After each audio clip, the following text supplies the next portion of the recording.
Olá, pessoal. No programa de hoje, vamos relembrar entrevistas com duas mulheres com posições importantes, que decidem e que fazem a diferença. Na primeira meia hora, eu vou mostrar a entrevista que a gente realizou, um trecho da entrevista. Foi uma entrevista de 1 hora, como o programa vai ser uma parte dessa entrevista com a reitora da Universidade Federal do Rio Grande do Sul, a física, assim que ela é, cientista, Márcia Barbosa. E depois, na segunda parte, a gente vai conversar com a deputada delegada Nadine Anflor, deputada estadual, que também conversou conosco aqui no programa. Então, vamos com essas duas mulheres a partir de agora aqui no nosso RS Play Entrevista. Márcia, tu é cientista, né? Como é que uma mulher entra na ciência, um ambiente machista pra caramba, povoado de homens? Mas é que a ciência é apaixonante. Eu me lembro quando eu era criança, eu sempre estava querendo mexer nas coisas. Eu me lembro que eu morava em Canoas, numa região isolada, e a gente soltava pipa. Isso é aquele tempo que as crianças brincavam na rua. E eu criei uma pipa plástica para poder soltar pipa quando estava chovendo. Então, assim, eu olhava um problema e dizia, não, eu quero resolver esse problema. Tu já inventou uma pipa para poder, na chuva... Que é quando tem mais vento, claro. Quando começa a chuva, depois que vem raio, não era. Meu pai era eletricista, dizia, veio raio, tudo sai daí. Mas enquanto tem chuva e vento, era uma pipa que podia voar mais. Então, assim, essa coisa de se desafiar, buscar uma solução e achar a solução é muito emocionante. E aí entrei nesse mundo. Mas aí, quando eu entro no primeiro dia de aula, eram 80 alunos, e olhei, tinham 8 meninas. E na minha formatura, só estava eu de guria, eu disse, nossa, tem uma coisa errada nesse lugar. Tua turma de formatura, só tu? De mulher. E como é o nome da tua graduação? É física. Eu sou graduada em física. Bacharelado em física. Tá. Na física, atualmente, o percentual de mulheres que faz a graduação é em torno de 20%. Tá? Mas quando tu vai subindo na carreira, vai virando professora, pesquisadora, vai caindo. Por exemplo, na Academia Brasileira de Ciências, as físicas são em torno de 4%. 4%. 4%? 4%. E isso não é verdade só no Brasil, isso é verdade no mundo inteiro. É uma área que tem pouca mulher e que o percentual de mulheres diminui à medida que sobe na carreira. Em qualquer meio, o percentual de mulheres diminui à medida que sobe na carreira. Por exemplo, na política. As mulheres são, hoje, no nosso Congresso, 15%. Tá? Mas tu vai achar um percentual maior de vereadoras. Então, assim, à medida que tu sobe, diminui o percentual. O filtro vai sendo cada vez mais masculino. Mas a física começa com um número pequeno. Então, assim, quando diminui, vai diminuindo muito, né? E porque é uma área que tu tens esse imaginário de que não tem mulher. O imaginário é assim, que é louquinho, cabelo espigado, as coisas assim. E as mulheres, em geral, não querem ter esse perfil. As meninas, principalmente, quando vão decidir a sua carreira. Então, a gente precisa mudar um pouco essa maneira como as pessoas, no imaginário, pensam que é uma física. Tá? Ou alguém da área de informática, que é outra área que tem um percentual baixo de mulheres no ingresso, que vai diminuindo à medida que informática também tem poucas mulheres. Também tem pouca mulher. O curioso é que a informática, quando foi criada, tinha meio a meio. Por quê? Porque lá no começo, a informática tinha muito trabalho manual de digitação. E aí, o perfil era mais um perfil quase secretarial, mais elegante, e aí tinha mulher. Com o tempo, começou a virar um meio de ganhar muito dinheiro, né?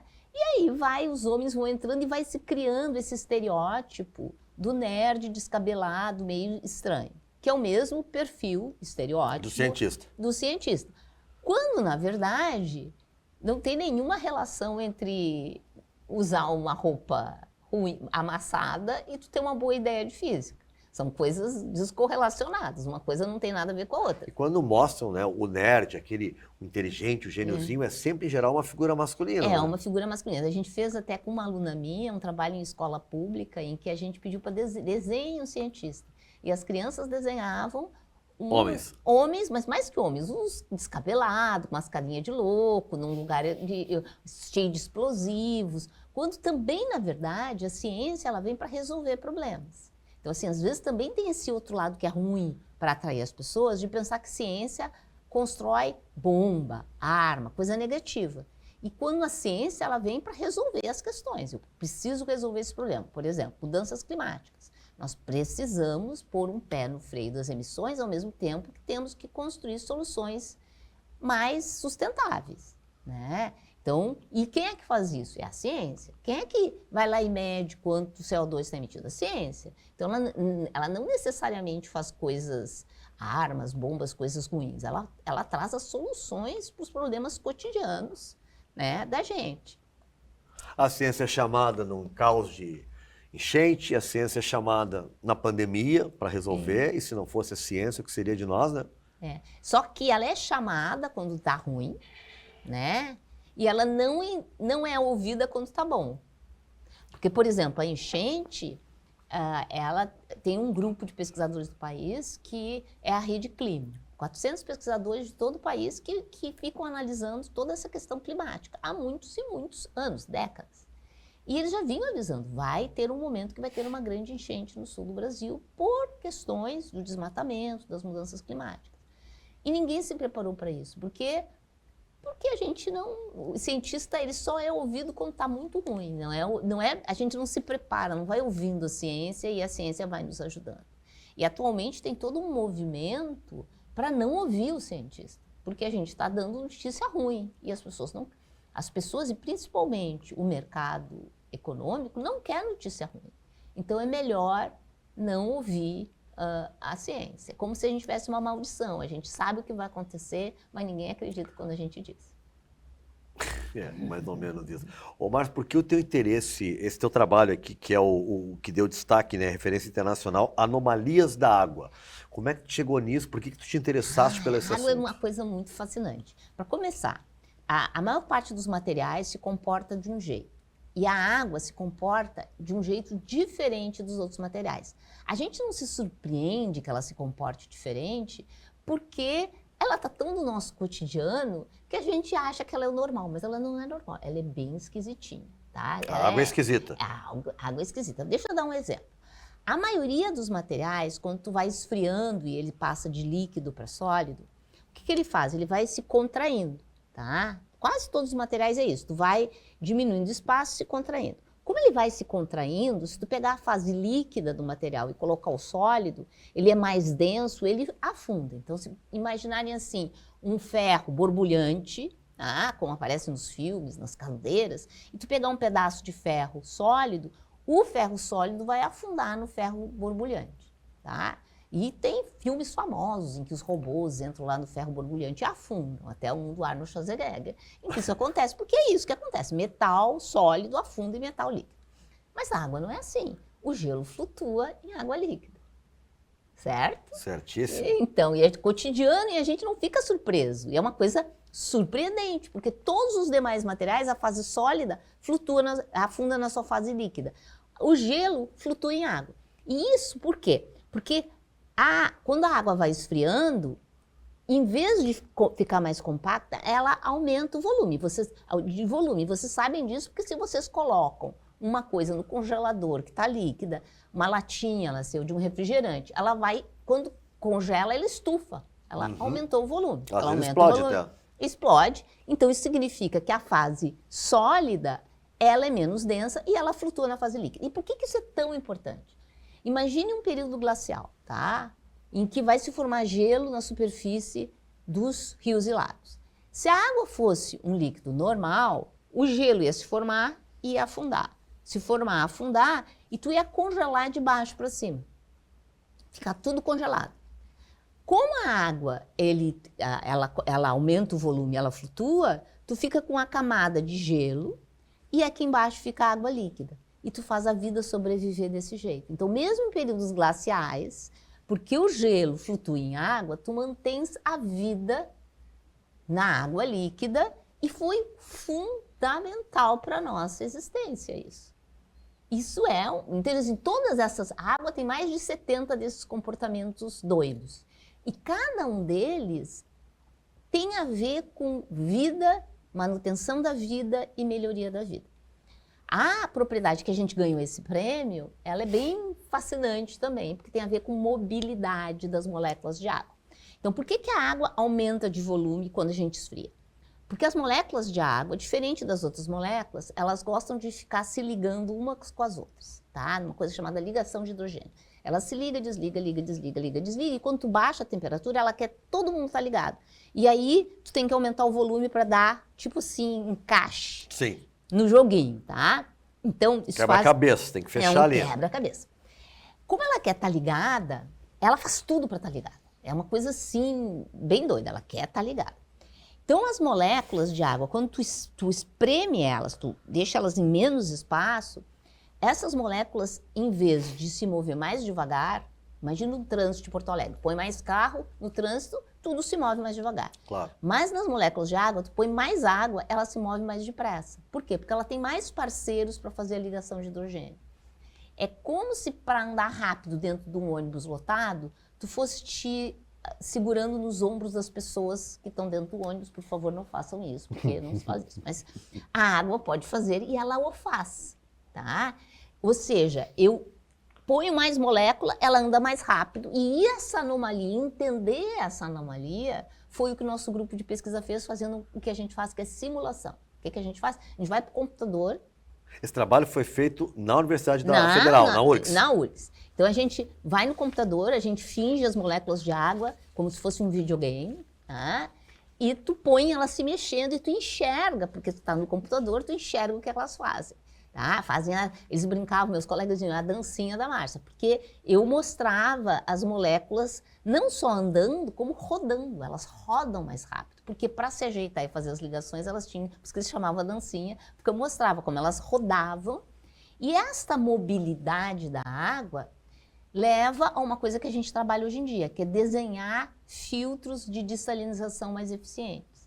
Se a água do confinar anda mais rápido, eu consigo fazer filtros para separar a água de sal melhores, nanométricos. E a gente desenha esse tipo de material computacionalmente aqui. E em Minas Gerais o pessoal já está produzindo filtros nanométricos para fazer essa dessalinização de maneira mais eficiente. Legal, eu ia até te perguntar, né, essa pesquisa, em que ela, na prática, assim, em meio ambiente, em saúde, né, o que ela São representa? dois elementos que a gente trabalha. A gente usa essas propriedades para separar a água de coisas como sal, tá? Mas também outros elementos que a água fica muito conectada, usando o fato que ela se move mais rápido quando confinada e os outros materiais não, e ela deixa os outros para trás. E também para captar a água a partir do ar. Porque uma outra propriedade da água é que a água gosta de alguns materiais e odeia os outros. Todo material que tem carga, ela gosta de sal, mas ela não gosta de polímeros sem carga. Tanto que, acho na casa da gente põe lá um spray, às vezes, que é para quando derrubar um copo d'água não entrar no material. Isso é um polímero que odeia a água. Tá? Então tem material que gosta, tem material que odeia. Não gosta. Não gosta. E o que a natureza desenvolveu? Eu copio muito da natureza.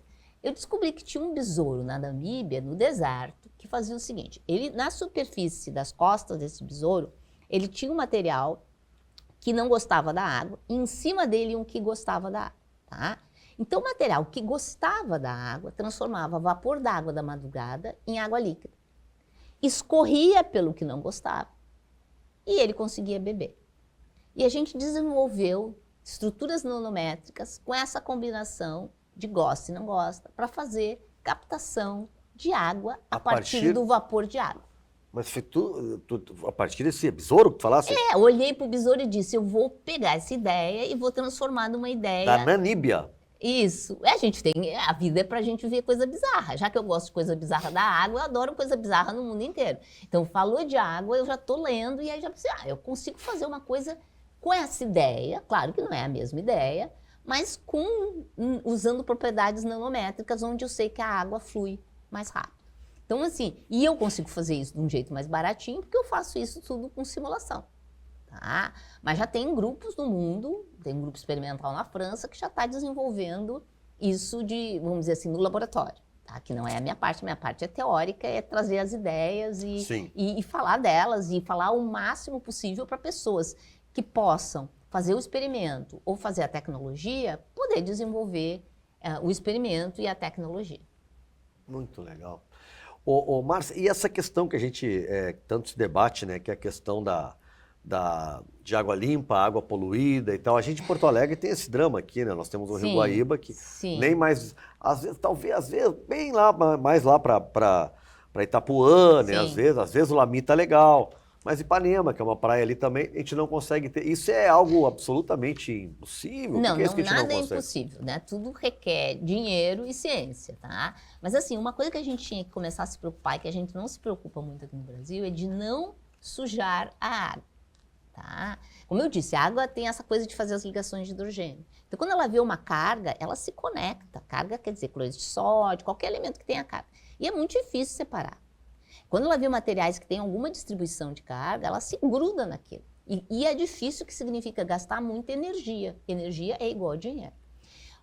Uma coisa que a gente tem que começar a fazer é evitar sujar tanto a água. Isso a gente, tu diz todo mundo, a população em geral, as pessoas. É uma cultura, tu entende? Sim. É uma cultura. Porque assim, por exemplo, a gente tem essa cultura de pensar, eu vou plantar, então eu vou colocar agrotóxico para nascer melhor. Se eu colocar 3 vezes mais agrotóxico, vai nascer melhor. Não é verdade. A ciência, mesmo usando agrotóxico, tu tem uma quantidade que é aconselhável. Aceitável, né? A gente pode passar para coisas que são solúveis em água. Na hora de optar, eu vou misturar água com alguma coisa, vamos colocar alguma coisa que é solúvel em água, que é melhor para recuperar. Vamos começar a usar bioinsumos na hora de plantar. Mas mesmo em casa, né, a gente pode economizar essa água potável que a gente usa para banho, né? Não precisava ser tão chique assim, a água para banho, mas já que é, a gente pode economizar no tempo desse banho, né? Eu sei que é bom, que a gente quer estar limpo, etc, etc, mas a gente pode economizar. Ou mesmo quando você está lavando a louça, tá? Vou dar um exemplo. O que é? A lavagem de louça é outra propriedade maravilhosa da água. Por quê? A água não gosta de gordura. Tá? Gordura é um desses inimigos da água. Não gosta, não gosta. Então, para tirar do prato a gordura com a água, a gente coloca o detergente. O que é detergente? Detergente é um material muito doido. Ele tem um lado que gosta de água e tem um lado que detesta a água.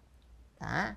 Então, o que o detergente faz? Ele se gruda na gordura, naquele lado que detesta a água, e se gruda na água. E aí ele consegue arrancar, tá vendo? Mas não precisa colocar um monte de detergente. Um pouco já pode faz ser um esse pouquinho. A gente já economiza no detergente. É mais fácil limpar depois essa água, né? Que é o trabalho que os depósitos de água, departamentos de água fazem, que é muito importante. Então, assim, a gente usar pequenas coisas de economicidade no nosso cotidiano já faz um papel importante. Ao mesmo tempo que a gente precisa de grandes projetos de limpeza de água. A gente teve essa enchente mudou a cara.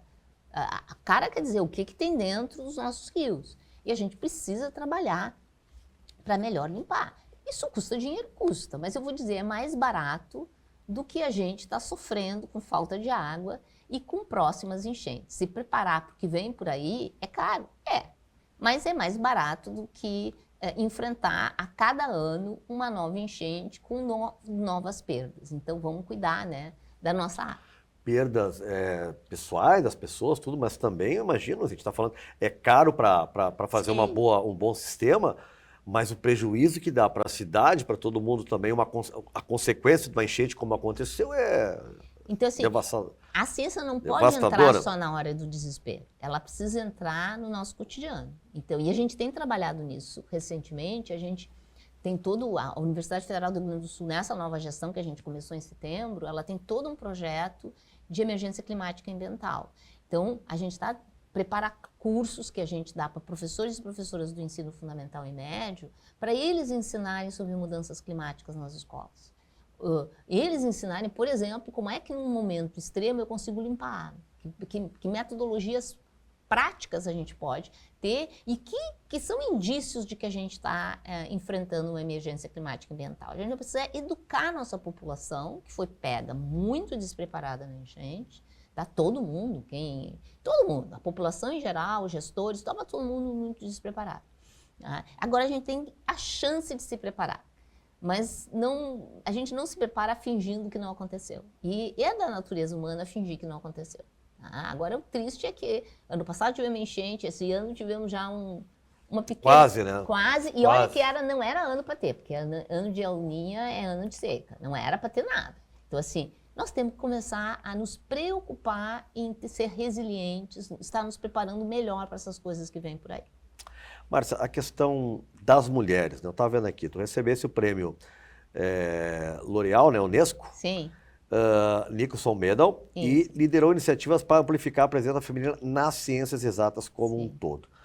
O que tu acha que são os principais desafios ainda hoje para as mulheres Olha, na academia? a gente já avançou um pouco. Eu trabalho nesse assunto há 25 anos, quando a União Internacional dos Físicos, é uma espécie de clube mundial dos físicos, resolveu trabalhar esse problema. E eu ganhei essa medalha porque a gente organizou uma grande conferência em que a gente montou 75 delegações, maior que a ONU, tá? De mulheres físicas no mundo inteiro, e que a gente identificou que alguns eram os grandes obstáculos. O primeiro deles é o estereótipo, que eu já mencionei aqui.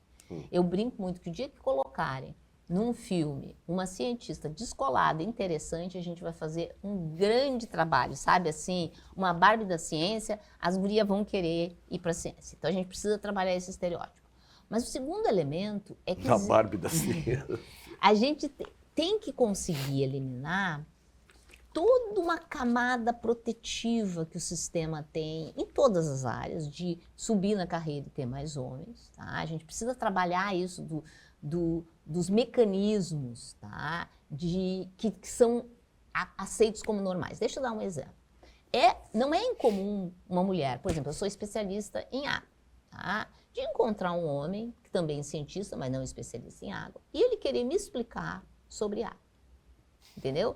O cara não é especialista, mas pelo simples fato de ser homem, ele acha que tem o direito de nascença de me explicar aquilo que eu sou especialista. Eu chamo isso de o macho palestrinha. O macho palestrinha. Isso, que quer dizer o cara que vem te dar palestra daquilo que tu é especialista. Não, invariavelmente tem homens que vêm me dizer por que acham que tem pouca mulher na ciência. Entendeu? Não leram uma literatura sobre o assunto, mas acham porque são homens. Tem uma tese sobre o assunto. Tem uma tese da cabeça deles porque eles são homens e acham no direito. O segundo elemento, que é essa coisa, a camada protetiva, é que existem algumas estratégias que intimidam as mulheres. As mulheres são menos treinadas para serem agressivas, são menos treinadas. A sociedade treina menos elas do que isso. Os homens são treinados para ser assim. Então, não é incomum numa reunião em que só tem uma mulher, é a coisa mais comum eu estar em reuniões que sou a única mulher na sala. A única mulher. Já está acostumada com isso. Mas o que acontece? Os homens vão me interromper mais nas minhas falas, tá, do que eu vou interrompê-los. Tá? Eu deixo a pessoa terminar o assunto. Basta quando a gente acompanha sessões do Congresso Nacional ou do Senado Federal, quando é um homem ele consegue falar, quando é uma mulher é interrompida 40 vezes. Isso. Então, e essa dinâmica, ela está embutida dentro da cabeça das pessoas. Agora, se a mulher é contundente, aí ela é louca. Tá? Isso é uma... Então, assim, eles vêm com mais violência. Então, assim, tanto na ciência, como na política, como em qualquer outra área, as mulheres vão ser mais agredidas. Agredidas. Louca, histérica. Gesticula demais, ela é isso demais, ela é aquilo demais. Isso é o comum. Isso faz com que as mulheres deixem de desejar subir. Porque quanto mais sobe na carreira, mais vão usar esses instrumentos de tirar a mulher da competição. Tá? Eu chamo esses instrumentos, que é o macho palestrinha, o man, ele tem um nome em inglês, é man's interrupts, o homem que interrompe. O homem que interrompe. Tá? E o outro é gaslighting. Gaslighting veio de uma peça de teatro que tinha uns lampiões que ficavam fracos e o marido que fazia o lampião ficar fraco, dizer que a mulher estava louca porque enxergava aquilo. Atribuir à mulher um certo grau de loucura quando ela é contundente. Tá? Esses são instrumentos de manutenção de poder. Eu digo que esses são os instrumentos da incompetência, porque tu está com medo de ter 50% da população, que são as mulheres, competindo pelo teu trabalho. Então é mais fácil eu utilizar esses instrumentos para remover as mulheres da competição, e aí eu tenho um ambiente também mais controlado, que é um ambiente que vai dizer, não, liderança tem que bater na mesa, tem que ser firme. E aí tu vê assim, nos desenhos de liderança mundial, como os homens tentam usar esses instrumentos. Eu vou falar alto, eu vou usar o dedo assim. E é um medo de a gente trazer um outro estilo do que é liderança, o que é administrar. Trazer algo que vai perturbar esse sistema de poder. Tá? E essa é uma luta, né, que a gente está trabalhando para dizer, olha, nós vamos lutar para chegar lá. A gente vai lutar para poder ter tudo. Poder ter carreira, poder ter família, compartilhar as tarefas domésticas com a parceria que a gente tenha, compartilhar o cuidado dos filhos com isso, e isso ser um valor. Ou seja, as pessoas não serem, vamos dizer, bem avaliadas só porque elas dão 100% do seu tempo para o trabalho. Não, ela é um ser humano, ela tem que ter família, Esse é um ser humano completo que a gente quer administrar. Isso significa que nós vamos ter que mudar os perfis do desenho do tecido social. E é essa a raiva que agora se levanta ao perceberem essa grande revolução e que está atacando países no mundo inteiro, mas muito particularmente no norte global, onde o poder está assentado, contra os movimentos de diversidade, de mulheres. É uma grande revolta. Eu estou voltando de um evento na ONU em que a gente foi discutir educação superior e isso estava subjacente lá, como tem um movimento que está tentando dizer para as mulheres voltarem para casa, né? Cuide dos filhos. Cuida dos filhos, tenham mais filhos, esse é o papel de vocês. Tá? E ele vem, não surpreendentemente, aliado a uma ignorar a ciência. Tá? Por quê? Porque a ciência diz que diversidade, ter homens, mulheres, terem pessoas diferentes trabalhando juntas, faz uma ciência melhor, faz uma vida melhor, mais eficiente. Então, junto com dizer que diversidade não é importante, vem também a questão de negar a ciência, negar clima, negar tudo aquilo que muda esse mundo que a gente está desenhando, né? Que a gente quer ter novas propostas. Não é à toa que a questão de diversidade e a questão de clima estão muito associadas. Tá falando isso, Márcia, eu lembrei, eu sou jornalista esportivo, tu sabe, Sim. né? E as mulheres no Brasil, foi lá na década de 40 e só em 80, foram praticamente 40 anos, era proibido jogar futebol. E o argumento era esse, que as crianças que estavam nascendo estavam sendo abandonadas, não estavam bem nutridas, e precisaria das mulheres em casa, né, para cuidar dos filhos, né? Então, o futebol, por exemplo, não foi proibido. As escolas públicas não tinham em lugar nenhum. E eu nunca me esqueço, minha filha já está com 20, mas no colégio dela, uma vez ela menor, foi ter educação física, e tinham pais que pediram que na educação física as meninas não praticassem futebol. Porque Não era a menina que tinha dito, o pai dizia. É porque é uma quebra de modelo. É assustador quebrar modelos, tá? Pensa Sim. assim, eu estou acostumada com um mundo, um homem está acostumado com um mundo em que ele naturalmente vai ter mais chance de subir na carreira, tá? E que vai ter o conforto de ter uma pessoa administrando todo o resto dos problemas da vida na casa. É um conforto. Então, assim, é uma segurança de que eu não vou ter essa mulher competindo comigo e um conforto de que essa pessoa vai organizar todas as coisas da dinâmica. E aí vem uma feminista dizer, olha, nós vamos mudar isso para vocês. E isso não é retórico. Nós tivemos um evento de cientistas em que se começou a discutir essa questão da divisão do trabalho doméstico e os homens da sala começaram a dizer, quer dizer que eu vou ter que lavar louça, cuidar dos filhos? Sim, sim, sim. E não tem problema, porque, aliás, não tem problema, é vantajoso. Porque tu traz, inclusive, para o trabalho, uma experiência de vida mais rica para a solução de problemas. Essa que é a, vamos dizer, maravilha, e isso está mostrado cientificamente. Tem um estudo da McKinsey que olhou as maiores empresas do mundo e descobriu que as que tinham mais diversidade ganhavam mais dinheiro. Mas é meio óbvio, tu tem mais gente pensando ideias fora da caixa para resolver problemas. Então, tu precisa ter essa diversidade para resolver os problemas. Mas claro que quem se acostumou a mais facilmente, sem tanta competição, chegar ao topo, se assusta quando a gente fala de diversidade, que significa eu vou mudar esse mundo que tu está vivendo. Mas, Márcia, o feminismo é só o homem que tu acha que tem a dificuldade, o homem aceitar? Porque eu vejo algumas mulheres também que têm alguma dificuldade de entender o feminismo. Ah, mas é muito exagero isso e aquilo, eu não concordo. Eu lembro até quando a primeira eleição lá, que a Hillary perde a eleição, e a Madonna, braba, né, a cantora, que dizia que nos Estados Unidos mulher não vota em mulher não gosta, nunca vota em mulher. Eu fiz esse paralelo, porque a gente nota às vezes uma resistência da própria mulher. Olha, primeiro assim, eu gosto de dizer que não é feminismo, são feminismos, tá? A gente até tem um curso na plataforma Lumina da URGS que a gente chama Feminismos, Algumas Verdades Inconvenientes. Porque são dinâmicas muito diferentes. Quando tu olha a história do feminismo negro, é muito diferente dos demais correntes. Mas todos eles têm em comum a ideia revolucionária de que mulher é gente. Tá? É isso, o feminismo. Mulher A ideia é gente, revolucionária de de que mulher é gente. Por quê? Porque o passado não era isso, né? Mulher que não vota, mulher que não opina, mulher que não pode fazer.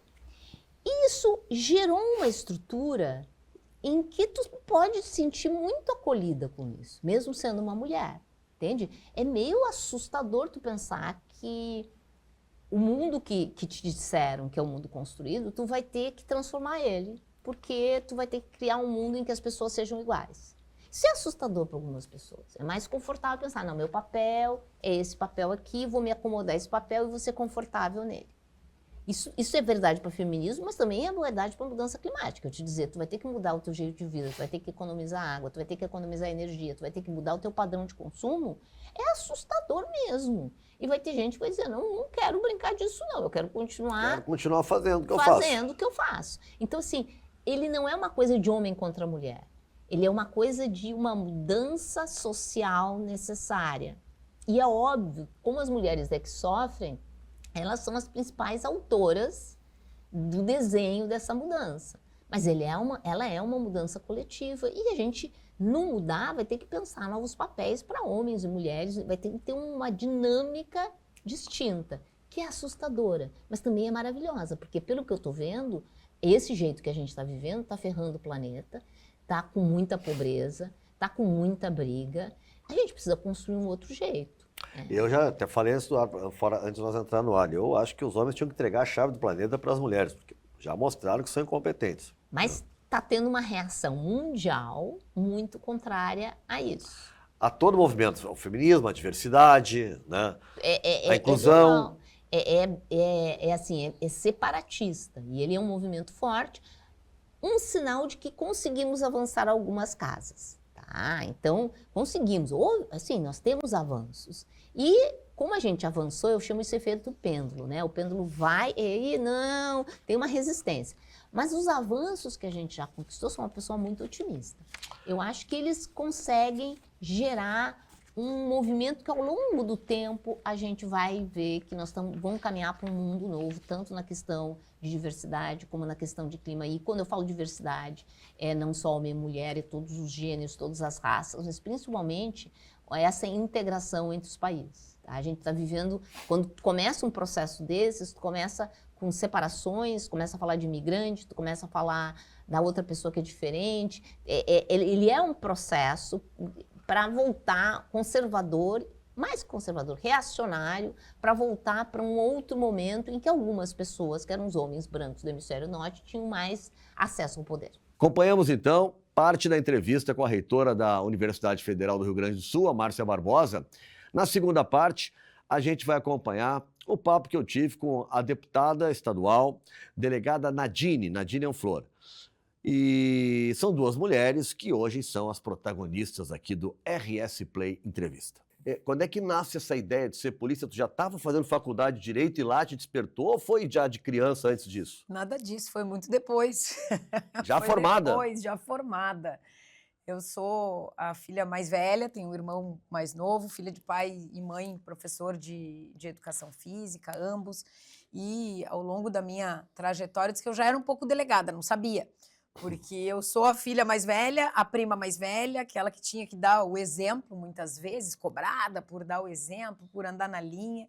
Então, eu disse que eu já era delegada quando muito pequena, mas não me dava conta de tudo isso.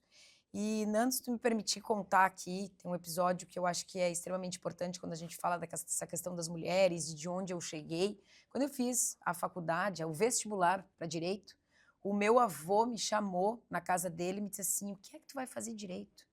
Ser advogado, isso é uma profissão para homens, isso não é uma profissão para mulheres.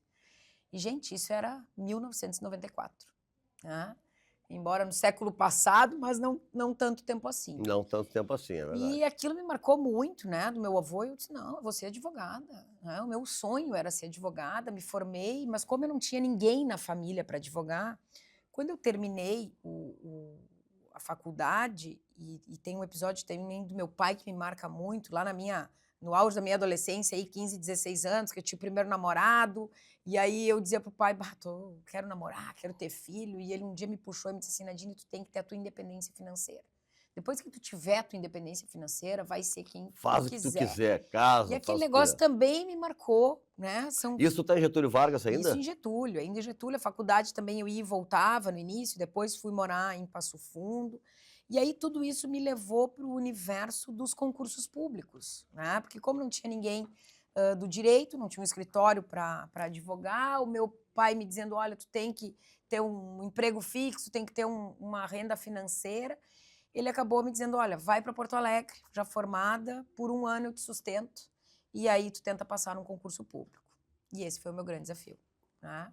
Ele realmente me sustentou por 1 ano, mas eu não passei no concurso público em 1 ano. Qual foi o primeiro que tu queria? Tu foi Fiz já na polícia todos, direto? nada, Então tudo, era concurso público, tu te tudo que era inscrevia. concurso público eu me inscrevia, estava lá na DIN fazendo prova, e aí eu tive que começar a trabalhar, porque eu não passei, né? Eu fui estagiária já formada no Tribunal de Justiça, e aí no Tribunal de Justiça um desembargador me disse, olha, tu é super engajada, eu vou te conseguir um CC na antiga FEBEM. Sim. Então eu fui advogada, eu acabava atendendo os adolescentes infratores como advogada, defendi os adolescentes infratores, foi assim que eu comecei a minha carreira e ao mesmo tempo, então, me sustentando em Porto Alegre e tentando passar num concurso público. E aí passei no concurso do Ministério Público para assessora do Ministério Público.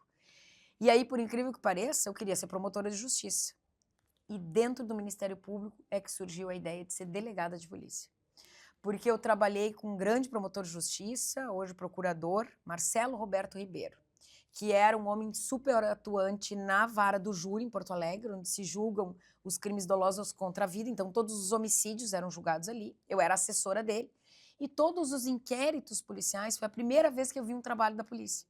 Os inquéritos policiais chegavam na minha mão, porque era eu que analisava para ele se o trabalho do delegado tinha sido bem feito, se tinha alguma requisição a ser feita, né? E eu olhava e dizia, mas por que o delegado não perguntou isso? Por que não fez tal perícia? Por quê? E um dia o promotor me olhou e me disse assim, por que tu não faz concurso para delegado? Porque eu criticava muito. Ele te deu essa dica? Ele me deu essa dica. E eu dizia, não, eu quero ser promotora de justiça deles, mas tu tem tudo para ser delegada de polícia. E eu estava dentro do Ministério Público, eu fiquei 2 anos como assessora do Ministério Público, e eu disse que ali eu vi a importância da polícia. Porque o que condena ou absolve alguém na área criminal é o trabalho da polícia. Inquérito policial. Sem sombra de dúvida. O promotor, a função do promotor é extremamente importante na área criminal, mas é com os elementos que são trazidos pelos delegados e pelos agentes da Polícia Civil, que é a investigação criminal, que se define se lá na frente vai ter a condenação ou não. E aí eu vi realmente a importância da polícia, a importância do papel do delegado e resolvi fazer concurso para delegado. E passei com uma tranquilidade, com uma facilidade que era para ser o meu concurso. Eu acho que a gente também tem que ver, eu sempre digo, eu focava numa coisa e daqui a pouco o universo me levou para outra. E quando eu cheguei na chefia de polícia, eu disse assim, gente, era essa a minha missão de vida. Jamais, hoje, faria outra coisa que não ser delegada de polícia. Sou apaixonada pela profissão, apaixonada pela polícia, 21 anos de carreira já como delegada de polícia e tudo que eu tenho, a polícia me deu. Tenho o maior orgulho de dizer isso. É legal esse, Nadine, porque há uma geração que se forma muito cedo, hoje no colégio. Eu me formei mais cedo ainda, não fazia a menor ideia do que eu queria, mas hoje com 18, 19, talvez no máximo, terminou uma faculdade. E aquela cobrança da pessoa decidir ali como se aquele momento fosse decidir o que ela será pro resto da vida. Não é assim.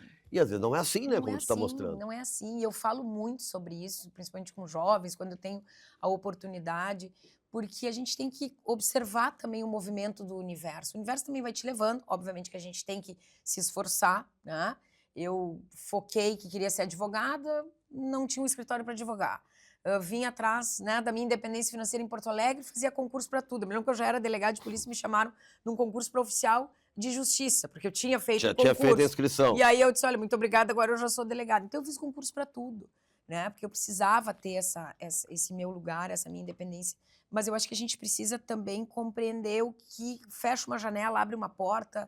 O grande segredo, todo mundo diz, qual é o segredo? O segredo é não desistir. Eu nunca desisti. Nunca foi fácil, né? Passei vários perrengues, mas eu não desisti. Tu entra em que ano na polícia? Eu entrei na polícia em 2004, exatamente 21 anos atrás. Eu estava contando aqui pro pessoal, né? um baile, que eu toquei a convite da Nadine, né? E eu fiquei impressionado com o número de delegadas, né? Eu disse, meu Deus, como tem... Porque a gente conhecia muito a Nadine, né? Mas eu não tinha essa...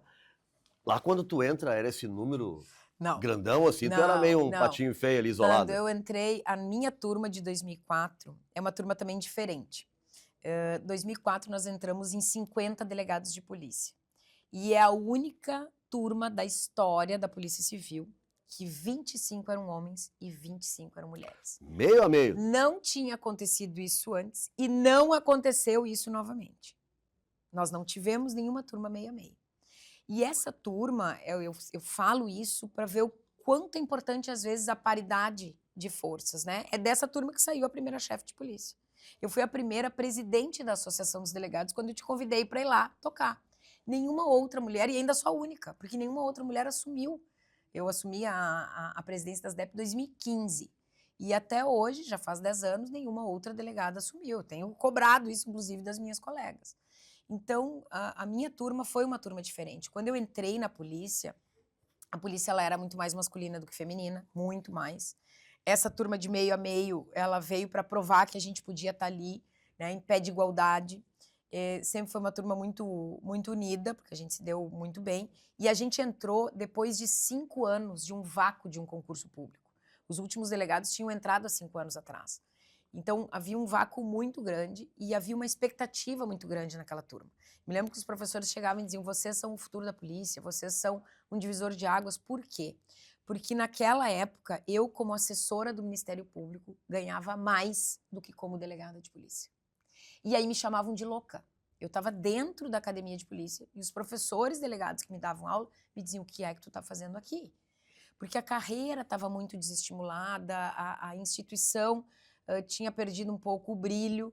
Então, aquela nossa turma de novos 50 delegados, jovens, que vieram, abriram mão, porque outros vinham de outras carreiras, da PGE, a gente queria transformar a polícia. E eu acho que a gente conseguiu dar essa parcela de contribuição. E eu me lembro que eu atendendo, a minha primeira delegacia foi Santo Antônio da Patrulha. Eu me lembro de ter atendido um senhor no balcão, ele disse, muito obrigada, moça, né? Mas eu quero falar com o delegado. Isso em 2004. E aí eu tive que ir com ele para dentro do gabinete para dizer para ele, sou eu a delegada? Não, mas não é possível, já tem delegado de Santo Antônio. Eu disse, tem, Santo Antônio da Patrulha agora tem uma delegada. Então, são barreiras que são recentes, que a gente foi se colocando nesses espaços e eu sempre tentei me colocar do meu jeito, sendo eu mesma, não ocupando aquele espaço, tentando fazer igual aos homens, porque muitas das nossas colegas que chegaram antes, e a gente só chegou onde chegou, porque muitas mulheres entraram, as primeiras mulheres entraram em 1970 na Polícia Civil. Delegadas de polícia, as primeiras 3 delegadas de polícia que foram aprovadas num concurso público ingressaram em 1988. 88. Então, a história, ela é recente. Eu sempre digo que se eu cheguei aonde eu cheguei, representando as mulheres, é porque muitas outras entraram, romperam barreiras, fizeram do seu jeito e nos deram oportunidade de estar ali. Mas, por muito tempo, as mulheres, e não na polícia, em todos os lugares, as mulheres tentaram chegar nos espaços de decisão e fazer como os homens faziam. Porque achavam e se entendia que essa era a forma de se manter ali. E eu sempre tentei fazer diferente, várias outras também, e hoje a gente fala muito sobre isso. Eu acho que a polícia se transformou também pela figura feminina e pelas mulheres com o jeito de mulher. Porque eu acho que a gente errou por muito tempo, chegando naqueles espaços tentando fazer como os homens. A gente não transforma os ambientes quando a gente faz a mesma coisa. Eu digo que eu tenho um marido e eu não quero ser igual ao meu marido. Eu sou diferente, e graças a Deus que nós somos diferentes. E é essa diferença que transforma a sociedade, que transforma as instituições. Eu acredito muito que a segurança pública, em todas as outras esferas, não só na Polícia Civil, ela vem sofrendo transformação pelo papel da mulher. E na política, então, é algo que, se tem alguma coisa que eu acredito que pode mudar um pouco a política, são as mulheres, desde que elas cheguem lá com as suas características, as suas inseguranças, as suas certezas, porque eu acho que é nessa simbiose de diferença que a gente vai poder transformar também a política. Era sempre muito difícil para uma mulher ir numa delegacia e relatar um abuso, né, que ela tivesse sofrido ou algo até mais sério.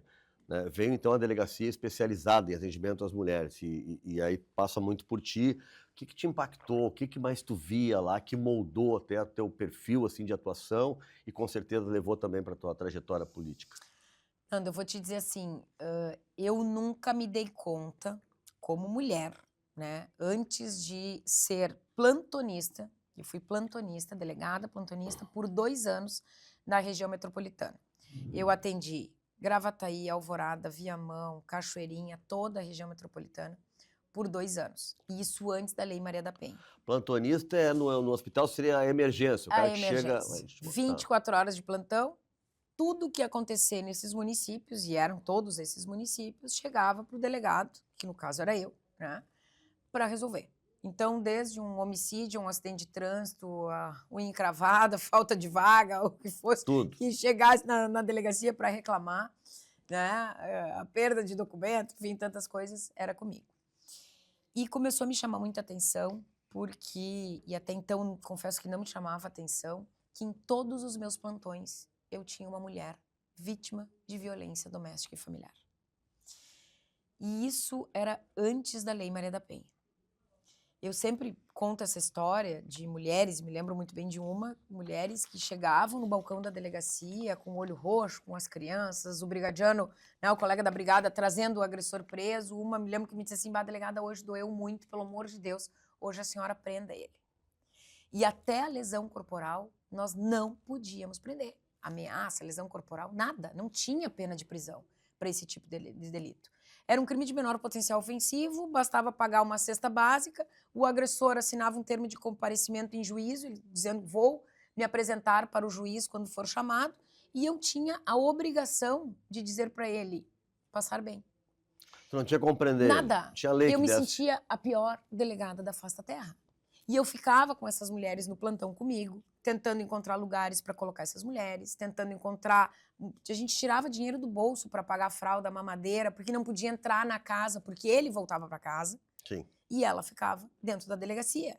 Ela tinha que fazer um exame de corpo de delito, a gente tinha que ir lá levar ela, tinha que achar uma casa-abrigo. Enfim, a mulher era vítima pela segunda vez do Estado. E eu vivi isso.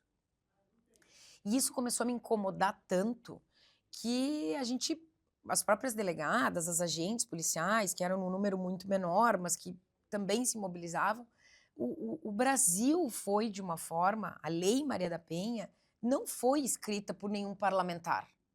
A Lei Maria da Penha foi uma condenação ao Estado brasileiro por não pensar nas mulheres vítimas de violência. E foi um acerto, porque a Maria da Penha, que é quem dá o nome à lei, ela foi vítima 2 vezes de tentativa de homicídio e ela demorou 19 anos para ver o agressor preso e condenado. 19 anos. Quando ela denunciou isso num organismo internacional, todo mundo se mobilizou e disse, o que o Brasil está fazendo em relação a isso? E aí obrigou a ter uma lei de proteção às mulheres. E eu peguei justamente essa transição. Eu saí da delegacia de plantão em 2006 e porque eu peguei a implementação da lei e o dia que a lei entrou em vigor, eu nunca vou me esquecer, eu passei a prender todo mundo em flagrante. Porque tinha o flagrante ali. E aí todo mundo dizia, não, quer ser preso? É o plantão da delegada Nadine. A brigada militar reunia, eu me lembro, os meus plantonistas me diziam, delegada, pelo amor de Deus, eu disse, gente, a gente precisa fazer dar certo esta lei. Então, eu não titubeava. Eu realmente comecei a implementar a lei no balcão da delegacia, prendendo os agressores. E isso fez com que o meu nome começasse a circular em Porto Alegre.